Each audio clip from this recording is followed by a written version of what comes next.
One Baltic World. I'm Charlene. I'm Crispin. It's our week in review. Baltic World is a channel where we discuss important issues facing Northern, Central and Eastern Europe. But before we begin, how are you, Crispin? Yeah, really good. A lot's happening. Mm-hmm. So I think it's safe now to declare we're going to have a brand new studio in the next couple of weeks. I'll be over there. We've done a massive refurbishment. It's not just a studio. It's going to double as an Airbnb. It's going to double as an accommodation. So it won't just be a soundproof setup, but it will be much closer to what we need it to be. Mm-hmm. And I'll be there from November, so very soon. Yeah. God, it's been a while. Yeah, it's taken a couple of months longer than we'd hope. And I've been in temporary accommodation since then, so you constantly see the new backdrops. It's not because I am compulsively redecorating, it's because I am in different places. Experimenting. Yeah, Charlene's also been a bit unwell, so if she's sounding a bit cloggy. Yeah, if I sound a bit cloggy, that's probably why. That's why I haven't been on this channel for a while. But we're also hustling a lot. So we made an announcement that we've actually launched another channel, Poker Room Review. And how did that even come about? Oh, yeah. So this has been a long-running dream of mine. I mean, I love my live poker. I play a lot of poker. And whenever I look online and go, I want to go to, let's say, Paris or whatever, and say, what's the local poker scene like? Mm-hmm. There are forums online.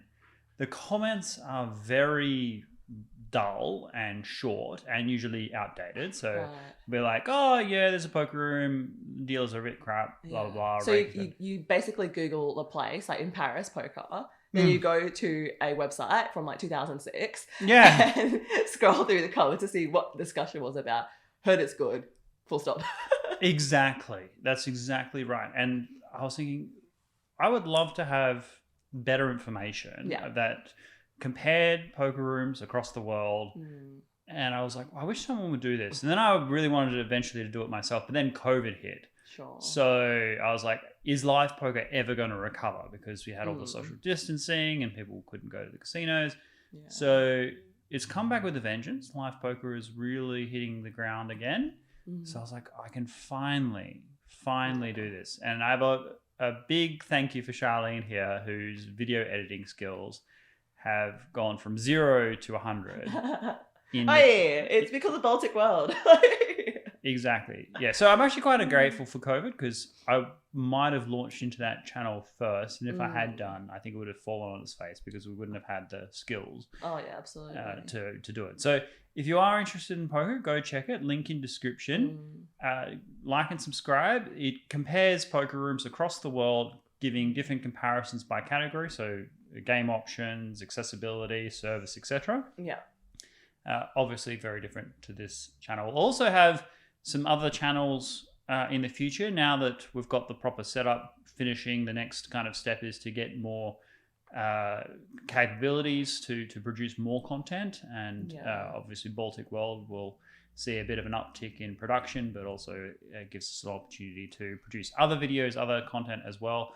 I mentioned before, some of you may recall that we were going to kick up dangerous policy again. That'll be for more sort of controversial social topics. It'll be more a catch-all. It's kind of strange that even on this channel, some of the biggest views are still things from the old dangerous policy. So, for example, we had a video on Meghan Markle, which is the gift that just keeps on giving. And she does her own marketing for us. It's fabulous. Like, yeah, exactly. I just laugh every day I see the view count. And I think because I think at the time when we launched Dangerous Policy, the world wasn't really ready to have these kind of conversations. COVID was happening, and there was just so many other issues in the world that people weren't thinking about these social issues. But now that it's kind of given more airtime and opportunity, that these issues are kind of coming up again and again and again. So there's more interest. Exactly. Yeah. When we launched, you're right. When we launched Dangerous Policy, it was kind of a one-issue town of lockdowns, COVID. Now, the confusing modern world is it's interesting. I don't know if I'll call it Dangerous Policy or just modern life, something like that. Yeah. We'll see. Yeah, something that's a bit more ad friendly. but we'll see. Oh, there's so many different things. And on that, I'm on one last point about the poker room review. I remember you touting about it so much among your poker friends because you're trying to convince somebody to do it. Yeah. But I'm glad that we've been able to. Yeah, so check it out. Give me some feedback. It's definitely accelerated my skills, and I hope to apply it here in Baltic World. Yeah, and on Baltic World, a lot is in the pipeline. We still have some travel videos from our trip earlier in the year. Yeah. We have just finished the scripting for the history of Lithuania, part 4. So fascinating. Part 4. Thank you for those that have waited like a year for the history of Lithuania series to continue. It'll be a 6-parter. Done the scripting for it. Charlene has done a huge amount of research. Really interesting and almost forgotten part of Lithuania's history. What period does it cover? So it covers after the Polish-Lithuanian Commonwealth, when the Russian Empire occupied Lithuania, up until the point that they gained independence in 1919. Brilliant. So this is a really fascinating part of history because this is the time where Lithuania preserved its language in such a creative way. So you'll hear about book smuggling. Yeah, it's a really great time. And it's interesting to see how a society, a community preserves its ancient culture when it's being systematically persecuted and stamped out. So look forward to that because there's a lot of great stories, a lot of amazing individuals, and great time. Some uprisings, obviously the First World War. So stay tuned for that. Looking forward to getting that out to you guys. Also, we've got the pagan Lithuanian videos that are coming out. We've got a lot of background on all the different pagan gods, different mythical creatures, the stories behind them. That was one of our favorite things to do when we were in Lithuania, was to go around and find these pagan sites. And thank you to those that helped show us around there. That was very helpful as well. So yeah, lots in the pipeline. And now that the craziness of refurbishments and construction and all that is starting to settle down, we can finally get back to the core business of what we actually love, which is to bring content for you guys. So for sure. Agree. So since I've been away, there's been significant developments in the Ukraine war space. 2 things that stand out to me is the Nord Stream pipeline gas leak, and recently the bombing of a bridge between Russia and Crimea. Just go on the Nord Stream pipeline. Do we know who's responsible? Is it Russia? 99%? No, I don't think so. And we don't, it seems, I mean, a lot of people are accusing Russia of blowing up its own pipeline. I doubt that very much. Yeah. There was a Polish politician that tweeted out, "Thank you, America," and then deleted the tweet, perhaps suggesting that there was some evidence of American involvement. It would have been a state actor. It's very hard to blow up a methane pipeline on the sea floor. But they did it in really strategic areas. So it didn't elicit the Article 5 of NATO because it was outside their zone, what I've heard. Yeah, exactly. It wasn't, they didn't openly accuse Russia anyway. But if they had, then the question would have been, does that elicit a collective defense response? Which, as you say, it doesn't. The pipeline is useful for Germany mostly. So destroying that pipeline, I think, may have been a message. This is pure speculation. We don't know. But may have been a message that the Americans were sending to the Germans, right? So this may not have even really been about Russia, but more that, Russia is the military enemy of the West at the moment. The continued negotiations, business dealings between Germany and Russia that have been going on, that many in the West, particularly in Washington, have seen that as unacceptable.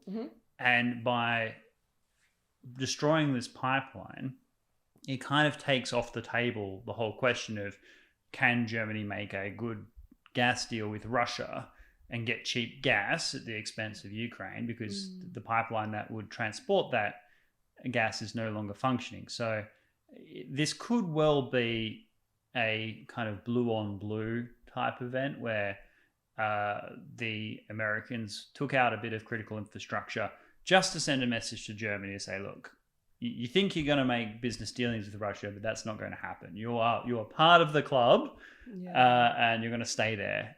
Don't interpret that as being writ.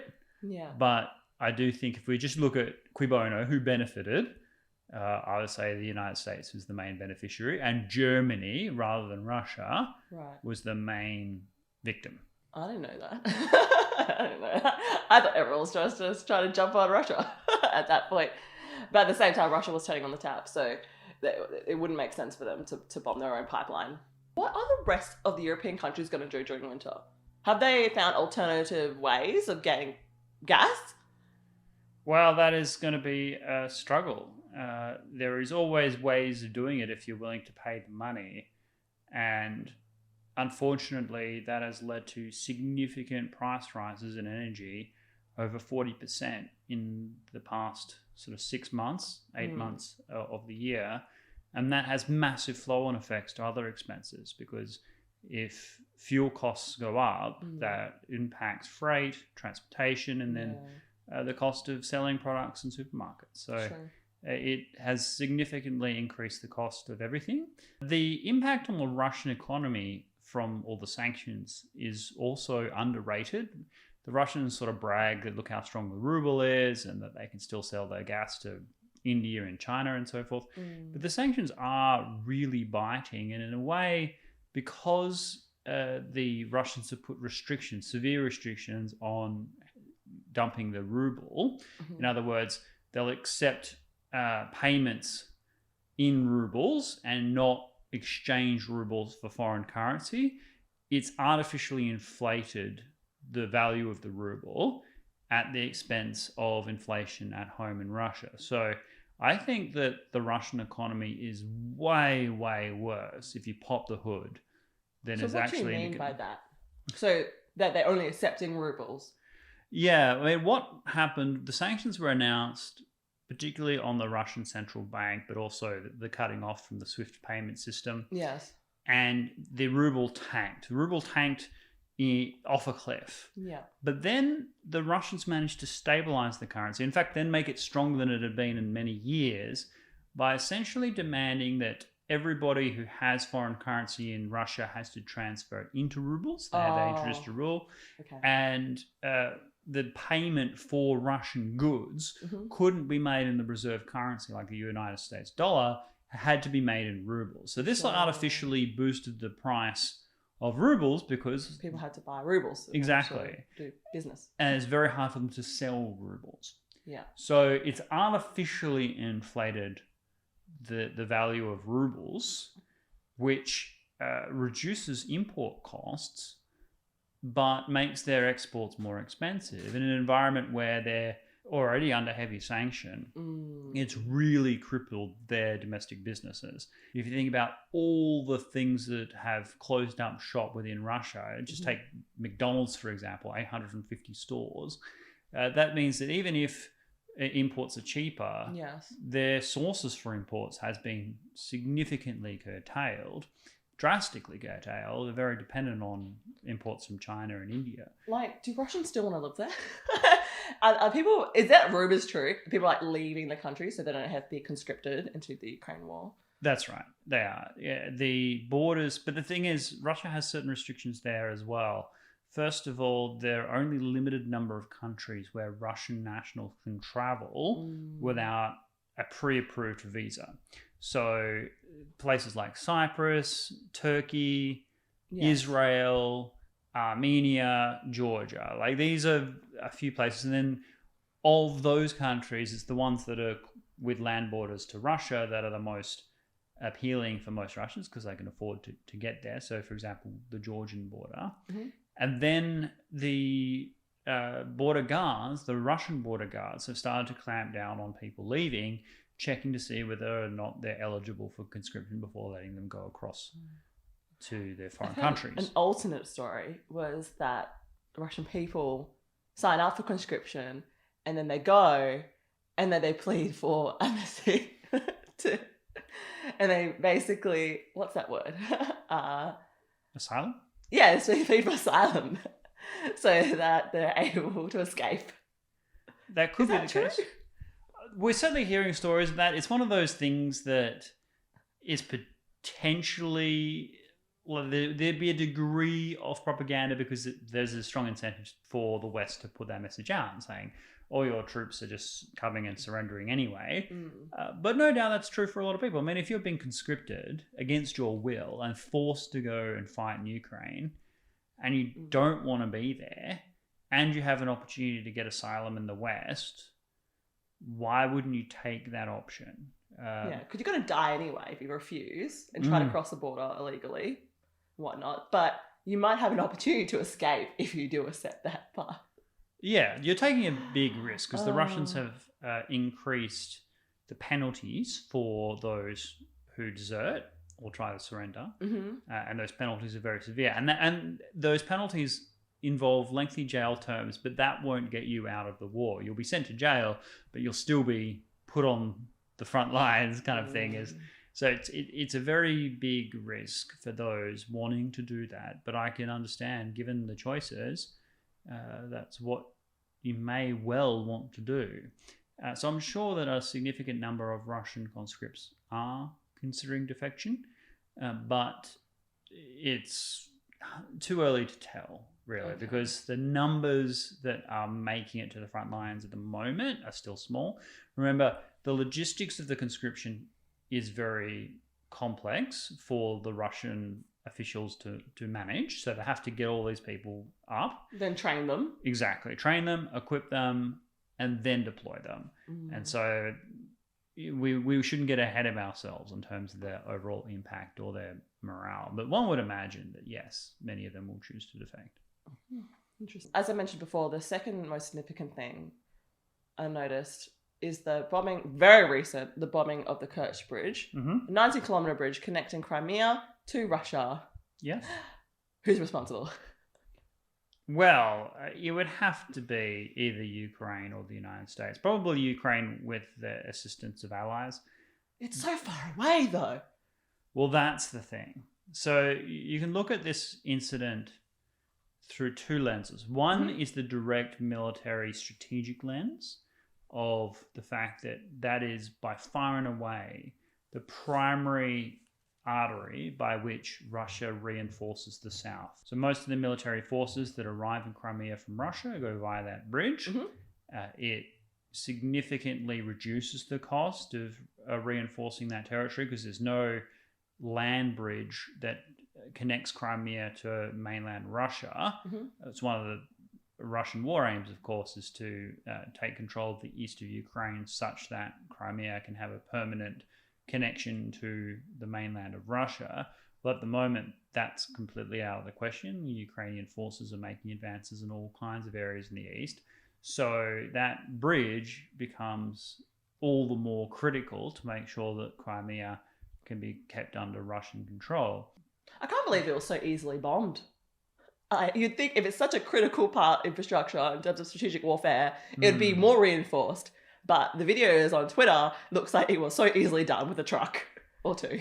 Yes. And in fact, that's the second part of the question, which is there's the direct military impact, which means that the ability and cost for Russia to reinforce Crimea is significantly impacted. But the other factor is, as you say, it shows how far Ukraine can strike.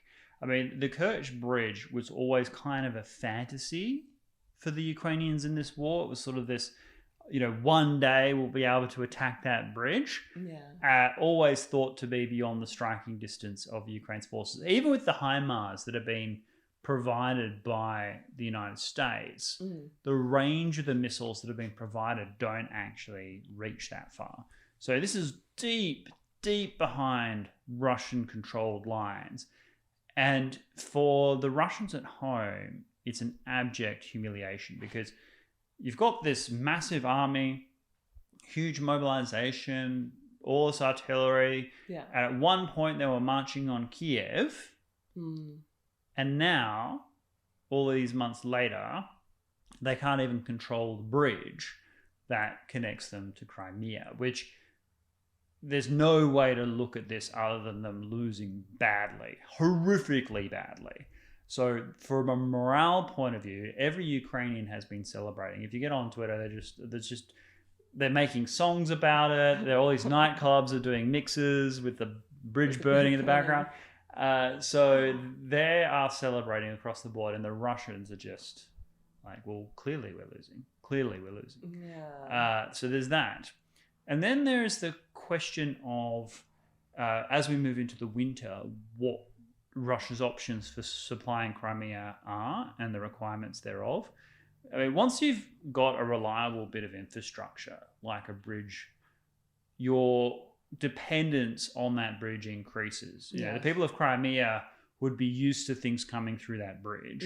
The idea that now everything has to go via sea is going to take significant reworking of the logistics of the situation, dramatically increasing the cost and risk to the Russian military. Especially during winter. Especially during winter time. Is the Black Sea navigable at all times of the year?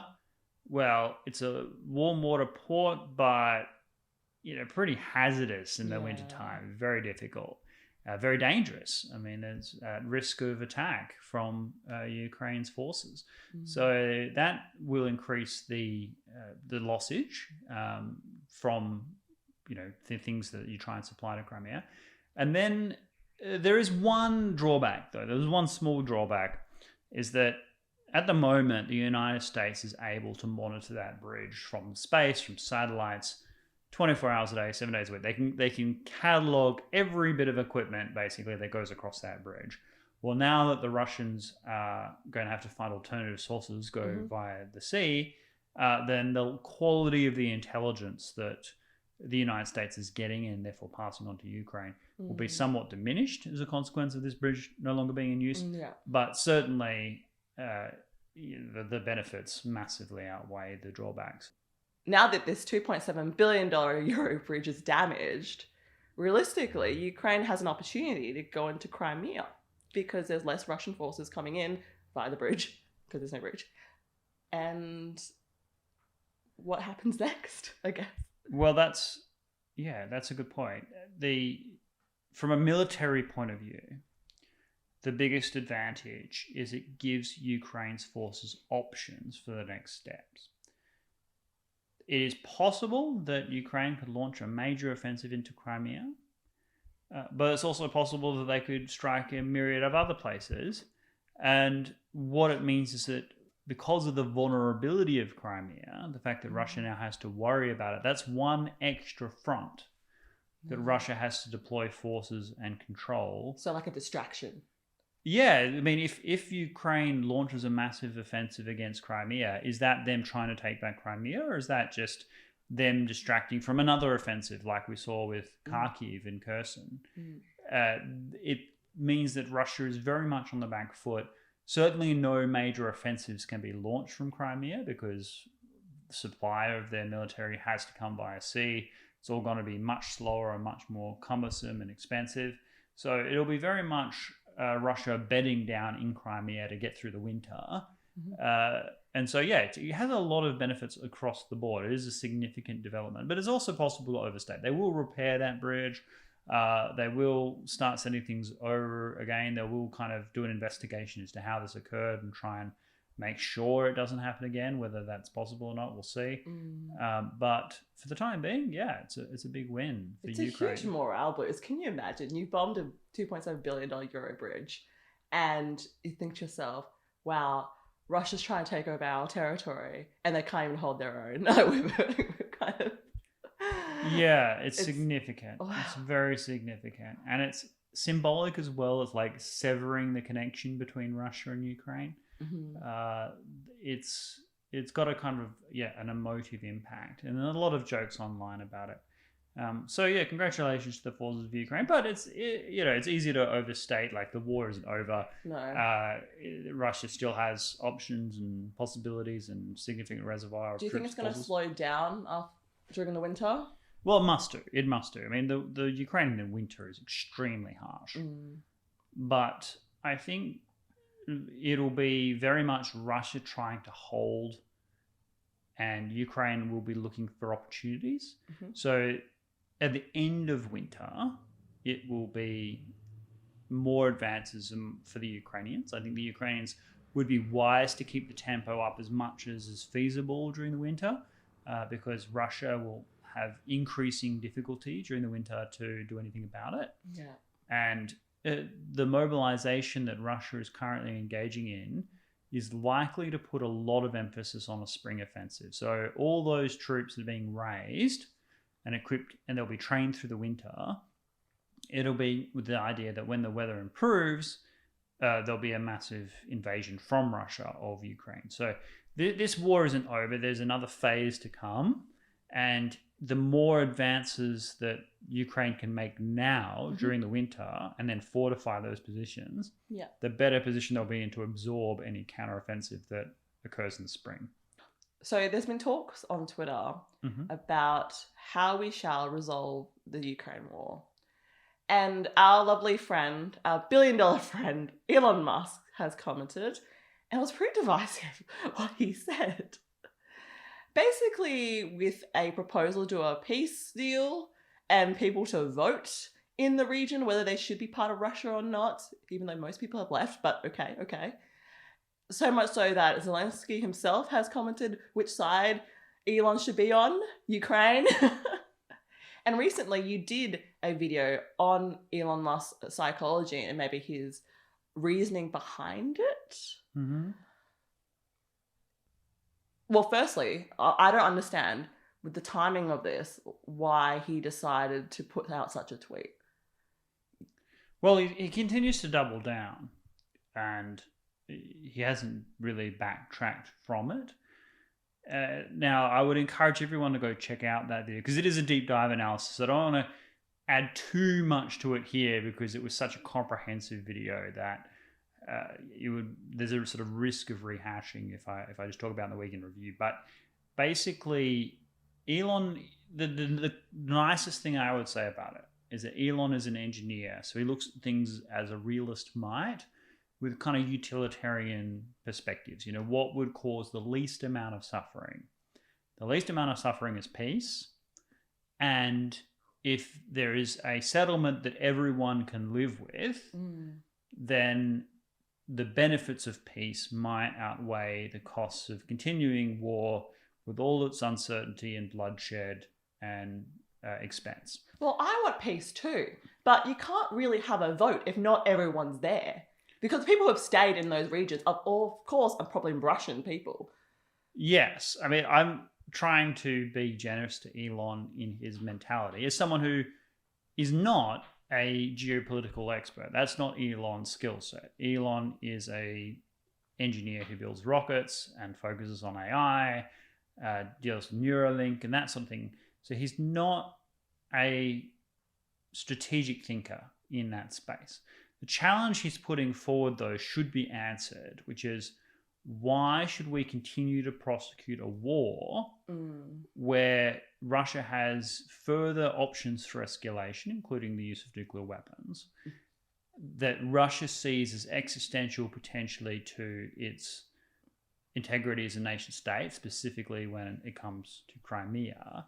And therefore, should a settlement that may not satisfy every Ukrainian be of benefit? The problem that he has is, A, it doesn't do justice to the victims of those who have fought and died in Ukraine and defended their Ukrainian territory. There's been terrible atrocities perpetrated by the Russian armed forces in Ukraine, at Bucha and other places. Yeah. And it doesn't reflect the reality of the situation militarily. I mean, Ukraine is winning. Why would Ukraine yield to Russia's talking points? I mean, one of the things that Elon put out was that Ukraine should remain neutral. Well, there's no chance of that. No way. Ukraine, once this war is over, is going to join NATO. End of story. And Russia doesn't have the military capabilities to do that. Russia's military war aims have continued to be rolled back. And once again, I think Elon has a very short attention span on this. Russia invaded and tried to take Kiev. They thought that the Zelensky government would fall, that everyone would welcome the Russian military with open arms. Yeah. And at that time, there was no discussion as to whether or not Crimea or the Donbass should have a referendum to be part of Ukraine or Russia. It was all, let's take over all of Ukraine and put in a puppet government that we in Moscow like. And Maybe so that would have been smarter for them to kind of pursue that first, to take Donbass instead of straight to Kiev. Well, clearly, because from a military point of view, if Russia signaled limited war aims, that is, an extension of the war that had been continuing since 2014, realistically, there wouldn't have been the response from the West that there has been. So Putin made a massive miscalculation by moving on Kiev, because the war in the east of Ukraine was one of salami tactics. They would change the realities on the ground, including, as Charlene points out, replacing those that were pro-national Ukraine in Crimea with those from other parts of Russia, kind of doing a bit of ethnic cleansing. But also the fact that people in the West had sort of ignored the war in the east of Ukraine as a pseudo-civil war between those that were pro-Russian Russian native speakers in the east of the country and those that supported a nationalist government elsewhere. And it was easy for the rest of the world to turn a blind eye because it was considered to be a special case, not really reflective of Russia's imperialist ambitions, but Russia's sense that it should protect, quote unquote, those who are ethnically Russian wherever they are. Now that created a lot of nervousness in Estonia and Latvia, places that have large Russian minorities. But for the rest of the world, they saw this as, you know, a regional dispute that they didn't have a bone in. When Russia invaded Ukraine fully, that awoke the rest of the world to supporting Ukraine. And now they're supporting Ukraine through to the very end. Now, the big boost came when Ukraine took the regions around Kharkiv, because up until that point, Ukraine had showed tremendous tenacity at holding territory, defending its territory, but hadn't demonstrated a capacity to go out there in an offensive operation and defeat Russia in the open field. Once they did that, popular opinion across the world in terms of supporting Ukraine got a massive boost because they could see that Ukraine could win, and people like winners. So, for example, a poll was done prior to the Kharkiv offensive where 52% of Americans supported continuing to provide money and aid to Ukraine. 52% is not a huge majority. That means a large number of people were kind of asking the question, why are we there? Why aren't we spending that money at home? Et cetera, et cetera. After that, that went up to 66%. 2/3 of Americans, think about how far away America is. 2/3 of Americans support providing economic and military assistance to Ukraine. And so Elon's kind of histrionic settlement proposal is based on, not on Ukraine's weakness and Russia's reservoir of strength, but completely the opposite. Ukraine has been having all these military successes, and Elon is worried that Russia might escalate. Is there a significant threat to escalate to nuclear war? Because I did hear about these like small nuclear weapons that could be detonated, even in the Baltic.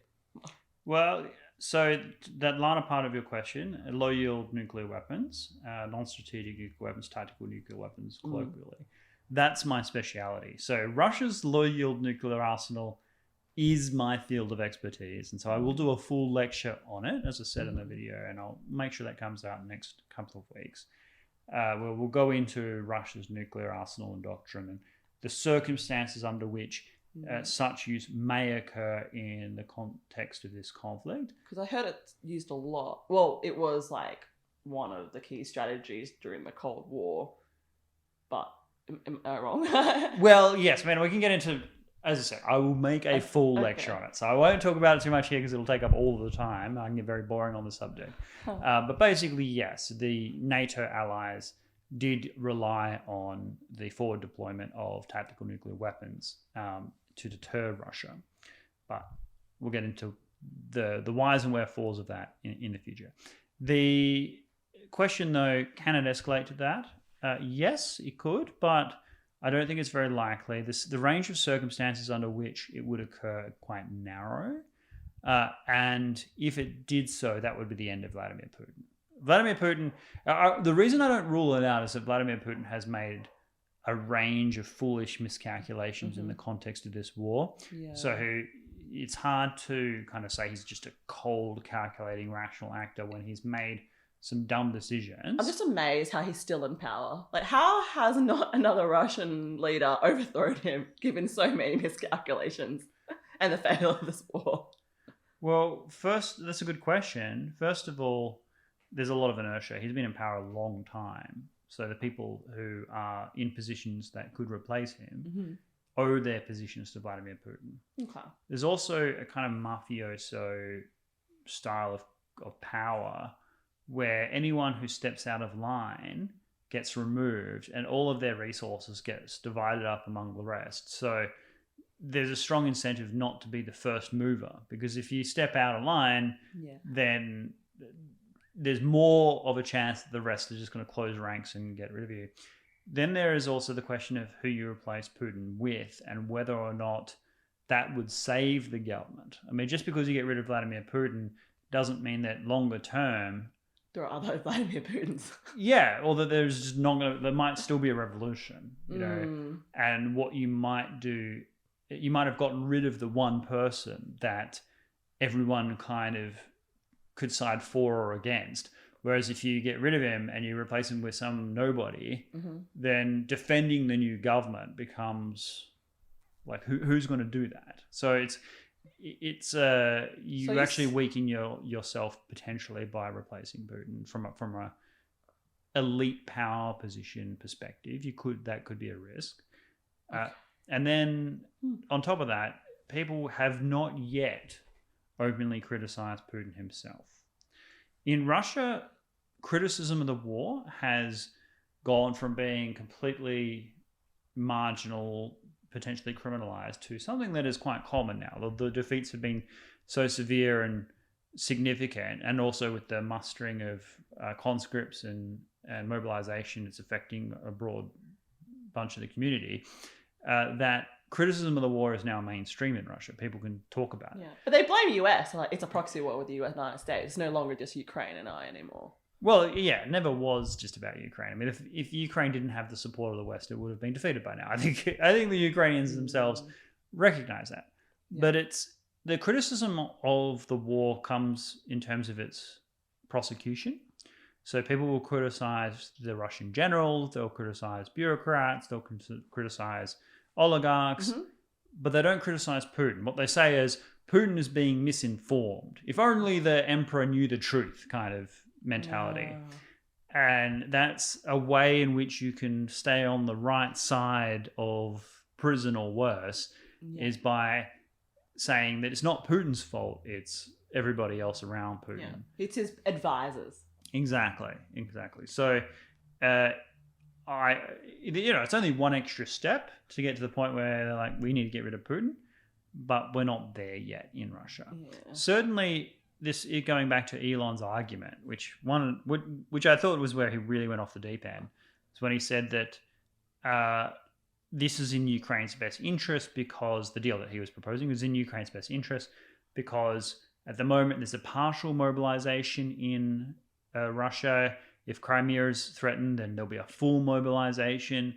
Russia has 3 times the population of Ukraine, and therefore it'll be extremely risky and unlikely that Ukraine would be able to win against a fully mobilized Russia fighting total war. Now that, as I said in the video, is a misread of the strategic calculus on the ground. Because if you fully mobilize and you arm everybody in Russia and send them to fight, well, they're not going to go and defend Crimea against Ukraine. They're going to have a revolution at home. You give everyone in Moscow and St. Petersburg a gun, they're going to be like, do I want to go and die in Crimea for Putin's war, or do I want to replace the government?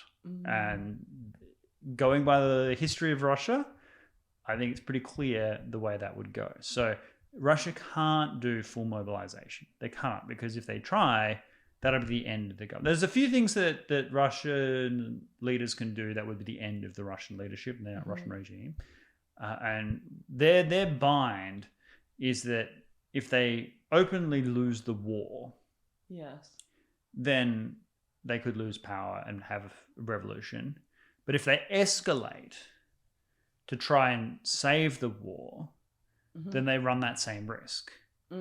So there isn't really an off-ramp for Vladimir Putin. And to the extent that I can sympathize with any of the critics, it would be, we need to give Putin some out. Well, not an out, because he deserves to be punished for his crimes, but like give him a pathway that he, like an exit that he can run through, right? Give him an escape route that he can retreat, because at the moment he really doesn't have much choice but to continue to double down again, because it's the only way he can prolong his time in office. And that's the real risk. I didn't realize how much Putin had, like, in terms of keeping the Russian government stable. But it kind of makes sense. Because everybody I talk to, layperson, like, just get rid of Putin and then this war will be over, because there'll be instability within the government and then there'll be uprising in Russia. But it might not be the case. It might be worse. Yeah, I don't know. I mean, I think just on moral grounds at this point, Vladimir Putin needs to go. It's very hard to see how Europe can deal with Putin in the future. So at the moment, people rightly see Putin as a war criminal, someone who owes reparations, someone responsible for terrible atrocities. Once he goes, the Europeans, the Americans can deal with a new face and make as though that person isn't responsible for what happened in the war. They'll still hold Russia responsible. They'll have to pay reparations. They'll have to be out of Crimea. They'll have to be out of Ukraine. But they'll be able to reintegrate Russia at the elite level into the community of nations in Europe over time with a new face. Because they can say, well, Putin is responsible for all of this. Russia is paying reparations for its crimes, and a new government is a government that we can deal with. So there is that path forward. But I don't know. Russia is so different to the rest of the West. I mean, it's so big, 13 time zones. There's many. Not like Beijing, where it only has one in China. Yeah, that's a joke. I found that about, I learned that the other day, that everybody follows Beijing time in China. So if you live on the way western side of China, you're following Beijing time. It's crazy. Yeah, I didn't know that. I didn't know that myself. But yes, Russia has all these people across a huge landmass. It's a part of the world where the ice age didn't quite end. So the winters are extremely cold. Transportation is extremely difficult. And so the Russians often say they need a strong leader to kind of keep everyone together. And they venerate those strong leaders in history. Stalin has been sort of reconstituted. You've got Ivan the Terrible, Peter the Great. Catherine the Great. Catherine the Great. And it's these big Russian autocratic leaders that the Russians remember. So they'll forgive Russian leaders of just about anything except weakness. And that's the one thing that Putin can't afford to show. In response to the Elon Musk video, we got a comment from Enzel Masmatutus, and he says, "Where does freedom of speech end and intentional misinformation begin? All those flat earthers will hide behind freedom of speech, spreading this nonsense, and you must watch doing nothing." Okay, it's a good question. It basically is, what is the limit of free speech? And I will address that. Before I do, it's important to understand why freedom of speech is important in the first place. If you think of those countries in the world where freedom of speech is most drastically curtailed. China, North Korea. Yeah, Iran, Russia itself. Obviously, these are not places we want to emulate. One of the core tenets of a free society is being able to express your ideas and have them challenged in an open marketplace. In fact, for the Baltic countries themselves, is one of the things I most admire is they resisted Soviet occupation for all of those decades, where saying what you believe was totally suppressed and really risky for any individual that would step out of line to do so. And in fact, freedom of speech is one of those core things that makes you a human. Your ability to think and speak your mind is fundamental to your personhood, what makes you a rational being. And so freedom of speech is really fundamental. And it's also critical to making society improve, because the best way to get rid of bad ideas is put them in competition with good ideas. So even those most repugnant suggestions, such as, for example, Holocaust denial, I don't personally approve of laws restricting it, because the best thing you can do for those people is to laugh at them and have people come out publicly and say, how ridiculous it is, and here's all the evidence why. And that is what allows third parties to believe in trusted sources. Because if you suppress alternative viewpoints, you're not proving yourself correct. All you're doing is saying you fear what someone else might say. Well, I think that's it, right? People are scared because they think ideas are dangerous. And if it's intentional, like put it out, misinformation, it could be malicious. Well, that takes us to the frontier. So speaking, first of all, specifically about Elon Musk, I don't think he was intentionally misinforming anybody. I think he's saying what he genuinely believes, and that he's wrong. And then one of the great things we saw online was that the system worked. He got massively ratioed. People publicly criticized him. They put forward their points of view as to explaining why Elon was wrong. And third parties watching this, who may not be particularly informed either way, can actually see this play out and feel like, okay, yes, I understand why this conflict is happening and why it's really important that Ukraine, needs to be supported and to be able to defend itself. Because that debate occurred. The very limit of where I think free speech should be, there are two. One, things that openly call for terribly illegal and criminal acts, so violence, terrorism, etc. But secondly, the line that you put in there, as almost, is that intentional misinformation. I think that needs to be prohibited. So if something is said in good faith, it should be allowed. So if someone is a flat earther and they genuinely believe the earth is flat, then they should be able to express that view. Reason being, it shows that some people believe this, and that we can have an open discussion about why we know that it isn't true. Okay. And then third parties who may not have thought about this before, just like with the Elon debate, have the opportunity to become educated by seeing these bad ideas challenged by sound ideas. Where I think it should be prohibited is where, say, for example, a company says something it knows isn't true, like tobacco company saying that cigarette smoking is healthy and you should do it, right? And then sponsor some doctors to say that too. Exactly. Now, if they genuinely believed it, if this was before the time when we had the mountain of evidence showing the links to cancer and so forth, then okay, fair play.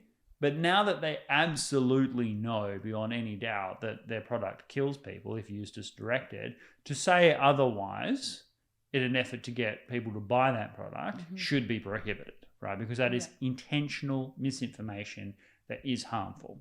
So the threshold is pretty high in my view. If someone says something they genuinely believe to be true, they should be allowed to say it. Because first of all, the cost of restricting that is not just to them, it's to the whole of society. We all suffer when our voice is restricted. And if we persecute some voices, then we're hurting ourselves. Because even if we disagree with that particular person in this particular case, that can always be turned back on us later. Because what we've done is we've given someone power over what we can say and what we think and express.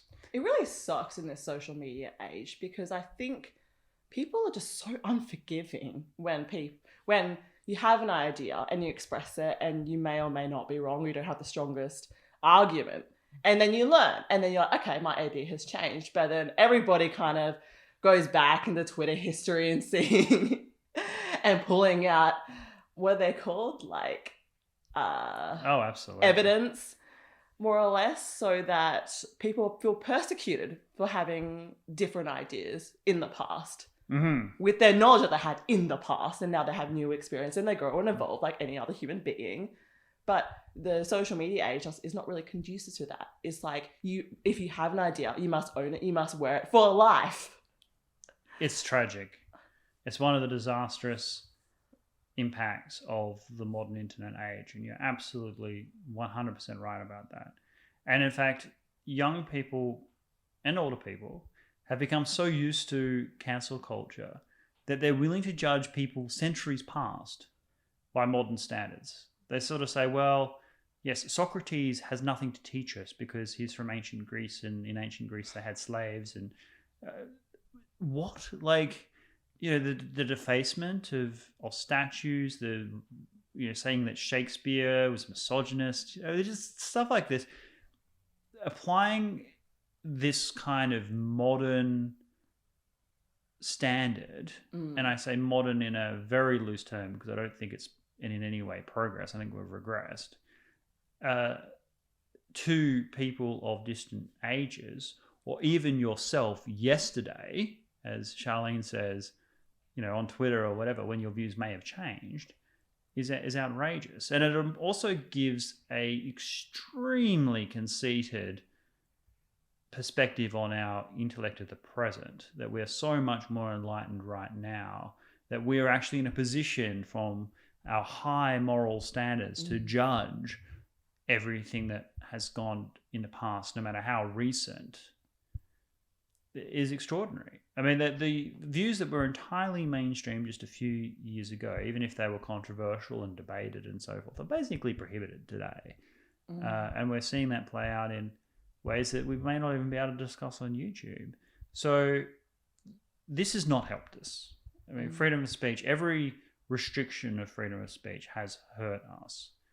And so I think that Elon, while he's wrong about Ukraine, he represents a realist position, and I'm from the realist school, so I understand it. He represents a realist position that had merit before Russia's invasion in 2014, because there was tensions between those that supported Russia, or who are Russian speaking, and the nationalist government, and it was creating political issues. And then there should have been some negotiated settlement, whether it was a referendum or something, it's not relevant, but there should have been some diplomatic solution. And this is a real problem, I think, with Elon's position, which is that he's coming from a perspective of diplomacy, but we're not in a state of diplomacy. We're in a state of war. Yeah. We've run out of time, but we didn't get to discuss the Baltic inflation video. I just want to thank everybody that's shared their stories on that video. They're really interesting, and hopefully next time we'll touch on that. But if you have any questions, any comments, please leave them down below. You could check out other channels, Poker Reviews. But otherwise, stay safe and ciao for now.